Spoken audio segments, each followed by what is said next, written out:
The Woman in White, The First Epoch, Part 6. When I rose the next morning and drew up my blind, the sea opened before me joyously under the broad August sunlight, and the distant coast of Scotland fringed the horizon with its lines of melting blue. The view was such a surprise and such a change to me after my weary London experience of brick-and-mortar landscape that I seemed to burst into a new life and a new set of thoughts the moment I looked at it.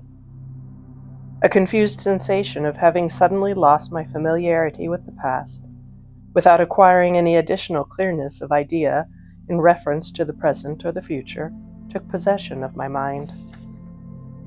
Circumstances that were but a few days old faded back in my memory, as if they had happened months and months since.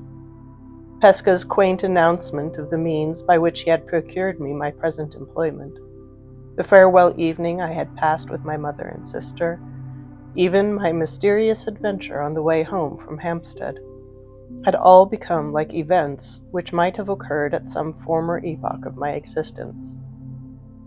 Although the woman in white was still in my mind, the image of her seemed to have grown dull and faint already. A little before 9 o'clock, I descended to the ground floor of the house. The solemn manservant of the night before met me wandering among the passages and compassionately showed me the way to the breakfast room. My first glance round me, as a man opened the door, disclosed a well-furnished breakfast table, standing in the middle of a long room with many windows in it. I looked from the table to the window farthest from me and saw a lady standing at it, with her back turned towards me.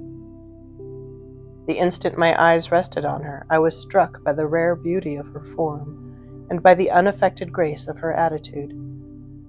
Her figure was tall, yet not too tall, comely and well-developed, yet not fat, her head set on her shoulders with an easy, pliant firmness. Her waist, perfection in the eyes of a man, for it occupied its natural place. It filled out its natural circle. It was visibly and delightfully undeformed by stays. She had not heard my entrance into the room, and I allowed myself the luxury of admiring her for a few moments before I moved one of the chairs near me, as the least embarrassing means of attracting her attention. She turned towards me immediately. The easy elegance of every movement of her limbs and body, as soon as she began to advance from the far end of the room, set me in a flutter of expectation to see her face clearly.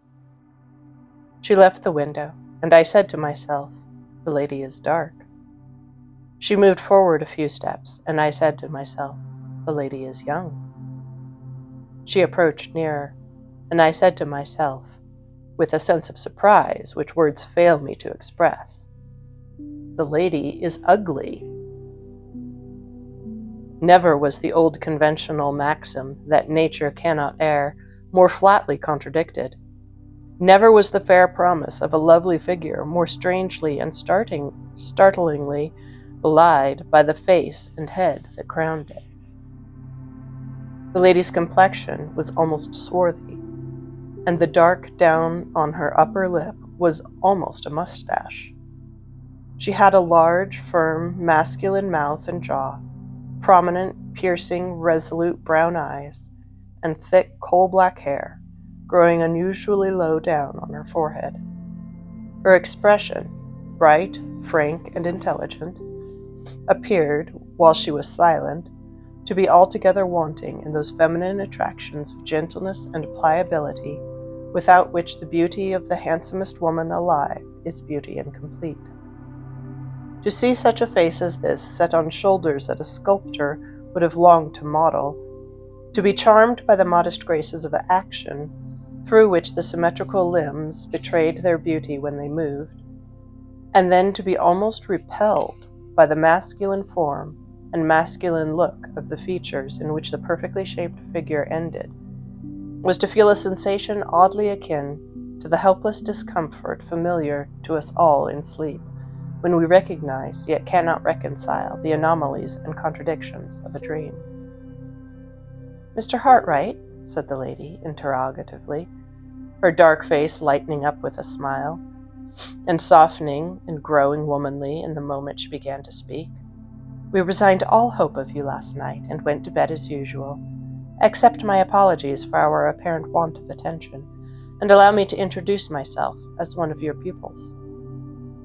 Shall we shake hands? I suppose we must come to it sooner or later, and why not sooner?" These odd words of welcome were spoken in a clear, ringing, pleasant voice. The offered hand, rather large but beautifully formed, was given to me with the easy, unaffected self-reliance of a highly bred woman. We sat down together at the breakfast table in as cordial and customary a manner as if we had known each other for years, and had met at Limmeridge House to talk over old times by previous appointment. I hope you come here good-humoredly determined to make the best of your position," continued the lady. "You will have to begin this morning by putting up with no other company at breakfast than mine.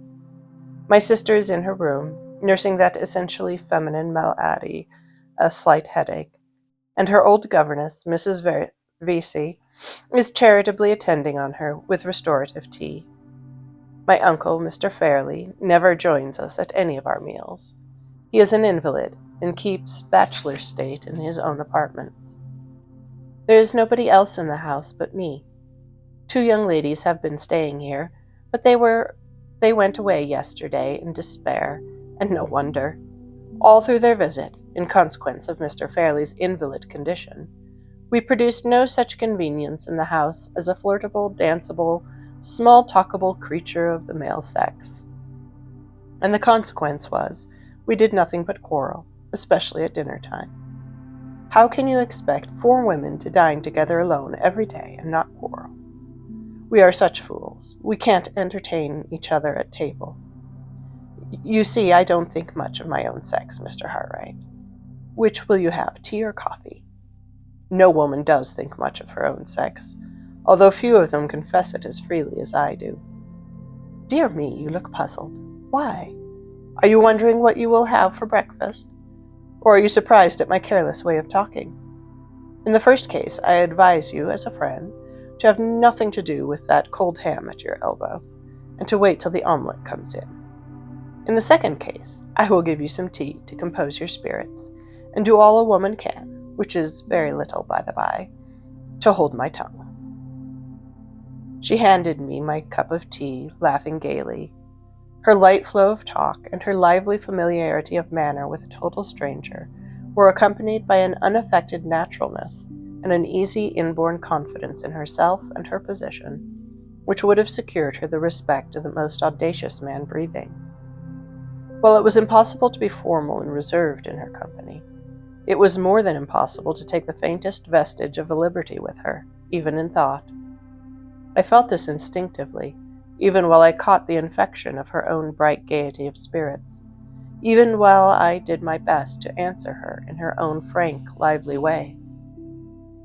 "Yes, yes," she said, when I had suggested the only explanation I could offer to account for my perplexed looks.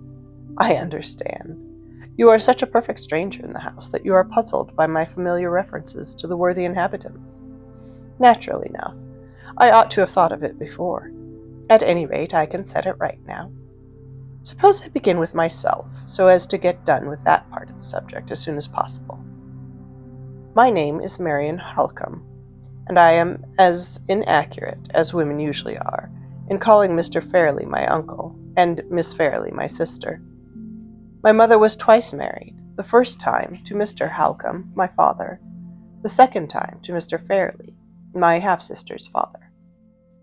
Except that we are both orphans, we are in every respect as unlike each other as possible. My father was a poor man, and Miss Fairley's father was a rich man. I have got nothing, and she has a fortune. I am dark and ugly, and she is fair and pretty. Everybody thinks me crabbed and odd, with perfect justice, and everybody thinks her sweet-tempered and charming, with more justice still. In short, she is an angel, and I am— Try some of that marmalade, Mr. Hartwright, and finish the sentence in the name of female propriety for yourself. What am I to tell you about Mr. Fairley? Upon my honor, I hardly know. He is sure to send for you after breakfast, and you can study him for yourself. In the meantime, I may inform you, first, that he is the late Mr. Fairley's younger brother. Secondly, that he is a single man. And thirdly, that he is Miss Fairley's guardian. I won't live without her, and she can't live without me, and that is how I come to be at Limmeridge House. My sister and I are honestly fond of each other, which you will say is perfectly unaccountable under the circumstances, and I quite agree with you, but so it is. You must please both of us, Mr. Hartright, or please neither of us. And what is still more trying, you will be thrown entirely upon our society. Mrs. Vesey is an excellent person who possesses all the cardinal virtues and counts for nothing. And Mr. Fairley is too great an invalid to be a companion for anybody. I don't know what is the matter with him, and the doctors don't know what is the matter with him, and he doesn't know himself what is the matter with him. We all say it's on the nerves, and we none of us know what we mean when we say it. However, I advise you to humor his little peculiarities when you see him today. Admire his collection of coins, prints, and watercolor drawings, and you will win his heart. Upon my word, if you can be contented with a quiet country life, I don't see why you should not get on very well here. From breakfast to lunch, Mr. Fairley's drawings will occupy you. After lunch, Miss Fairley and I shoulder our sketchbooks and go out to misrepresent nature under your directions. Drawing is her favorite whim, mind, not mine. Women can't draw. Their minds are too flighty, and their eyes are too inattentive. No matter. My sister likes it. So I waste paint and spoil paper for her sake, as composedly as any woman in England. As for the evenings, I think we can help you through them. Miss Fairley plays delightfully.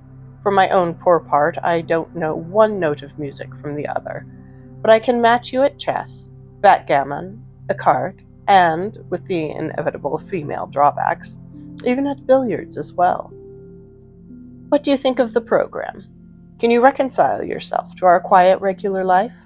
Or do you mean to be restless and secretly thirst for change and adventure in the humdrum atmosphere of Limmeridge House? She had run on thus far in her gracefully bantering way, with no other interruptions on my part than the unimportant replies which politeness required of me. The turn of the expression, however, in her last question, or rather the one chance word, adventure, lightly as it fell from her lips, recalled my thoughts to my meeting with the woman in white, and urged me to discover the connection which the stranger's own reference to Mrs. Fairley informed me must once have existed, between the nameless fugitive from the asylum and the former mistress of Limmeridge House. Even if I were the most restless of mankind, I said, I should be in no danger of thirsting after adventures for some time to come. The very night before I arrived at this house, I met with an adventure, and the wonder and excitement of it, I can assure you, Miss Halcombe, will last me for the whole term of my stay in Cumberland, if not for a much longer period. You don't say so, Mr. Hartright. May I hear it?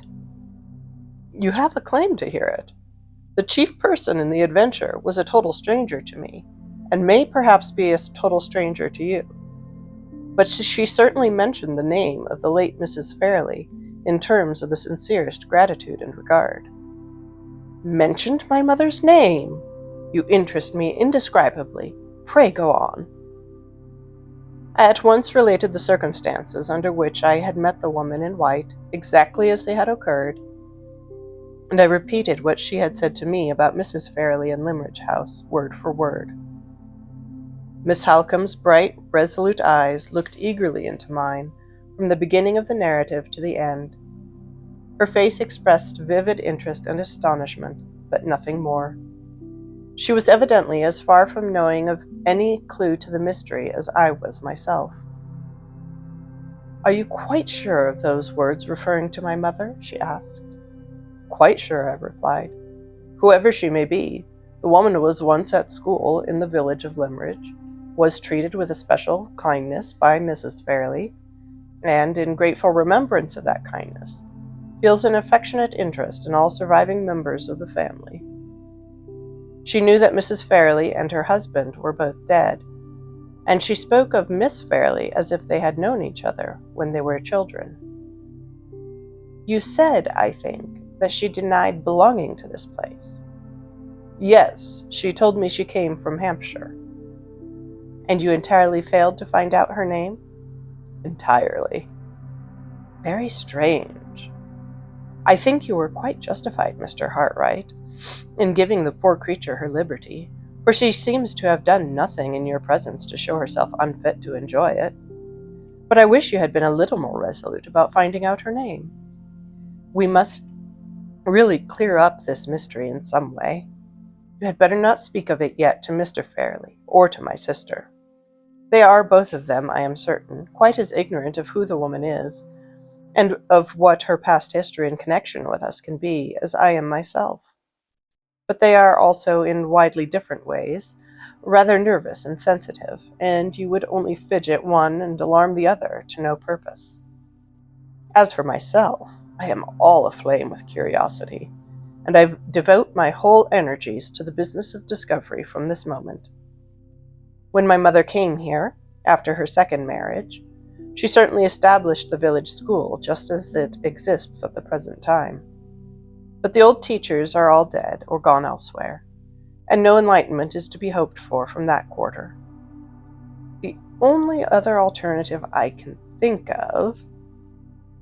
At this point, we were interrupted by the entrance of the servant with a message from Mr. Fairley, intimating that he would be glad to see me as soon as I had done breakfast. Wait in the hall, said Miss Halcombe, answering the servant for me in her quick, ready way. Mr. Hartright will come out directly. I was about to say, she went on, addressing me again, that my sister and I have a large collection of my mother's letters, addressed to my father and to hers. In the absence of any other means of getting information, I will pass the morning in looking over my mother's correspondence with Mr. Fairley. He was fond of London, and was constantly away from his country home, and she was accustomed at such times to write and report to him how things went on at Limmeridge. Her letters are full of references to the school in which she took so strong an interest, and I think it more than likely that I may have discovered something when we meet again. The luncheon hour is 2, Mr. Hartright.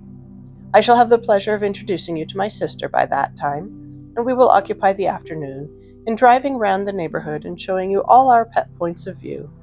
Till 2 o'clock, then. Farewell. She nodded to me with the lively grace, the delightful refinement of familiarity, which characterized all that she did and all that she said, and disappeared by a door at the lower end of the room. As soon as she had left me, I turned my steps towards the hall and followed the servant on my way for the first time to the presence of Mr. Fairley.